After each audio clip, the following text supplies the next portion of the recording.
Assalamualaikum warahmatullahi wabarakatuh. Salam, Om Swastiastu, Namo Buddhaya, salam kebajikan, rahayu. Ingkang dahat kinurmatan panjenenganipun Bapak Haji Rianto MM minangka Bupati Kabupaten Blitar. Ingkang satuhu kinurmatan panjenenganipun Bapak Syahrul Alim minangka Ketua DPRD Kabupaten Blitar.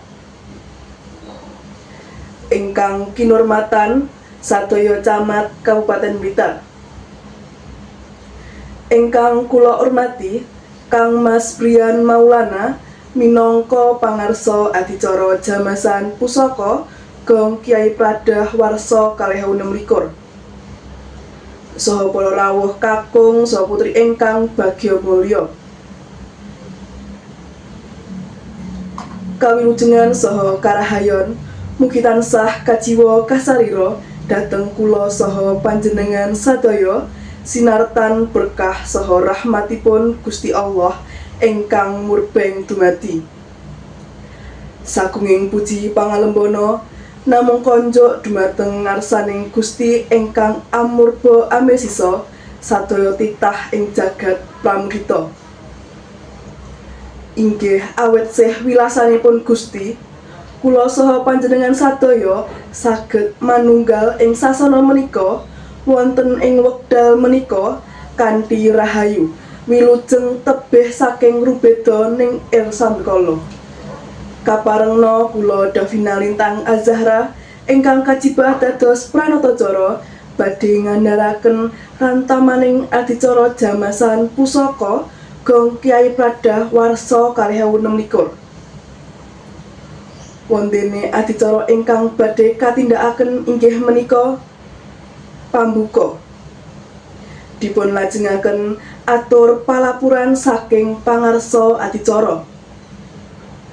Adicara kaping 3 inggih menika atur pangandikan saking Ketua DPRD Kabupaten Blitar. Dipun lajengaken atur pambagya harja saking Bupati Kabupaten Blitar. Adicara salajengipun inggih menika donga sesarengan. Ngancik wosing adicara inggih menika jamasan pusaka Gong Kyai Pradah. Dipun lajengaken arak-arakan toya jamasan pusaka Gong Kyai Pradah. Adicara salajengipun inggih menika panutup. Para rawuh ingkang kula hormati, kangge miwiti adicara ing siang menika, sumangga panjenengan sadaya kula ndherekaken donga sesarengan miturut agami saha kapitadosanipun piyambak-piyambak. Ndedonga kawiwitan. Matur nuwun. Adicara salajengipun inggih menika atur palapuran saking pangarsa adicara. Dhateng Kang Mas Brian Maulana sumangga. Kala wau atur palapuran saking Kang Mas Brian Maulana minangka pangarsa adicara jamasan pusaka Gong Kyai Pradah.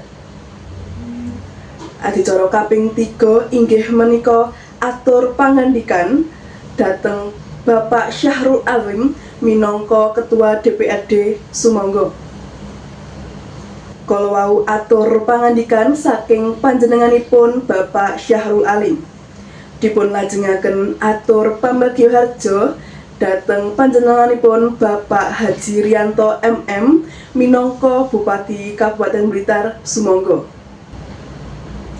Kala wau atur pambagya harja saking panjenenganipun Bapak Haji Rianto MM minangka Bupati Kabupaten Blitar. Adicara salajengipun inggih menika donga sesarengan. Dhateng sesulih donga kasumanggaaken mandhegani pamaosing donga. Ngancik wosing adicara inggih menika jamasan pusaka Gong Kyai Pradah.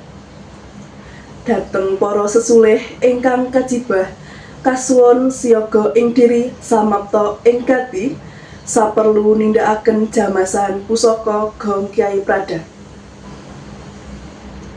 Adicara salajengipun inggih menika arah-arahan toya jamasan pusaka.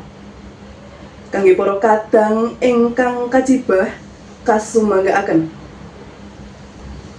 Dongkap pungkasaning adicara inggih menika panutup. Sumangga panjenengan sadaya kula ndherekaken puja tetungga miturut agami saha kapitadosanipun piyambak-piyambak. Tetungga kawiwitan. Matur nuwun. Para rawuh ingkang bagya mulya, saking purwa madya dumugi wasana adicara ing siang menika katindakaken kanthi rancak gangsal, boten wonten satunggal alangan menapa. Wasana atur kula ngenggana kathahing kalepatan kula saking pangrakiting ukara ingkang singlar, saking parama sastra miwah subasita tumindak.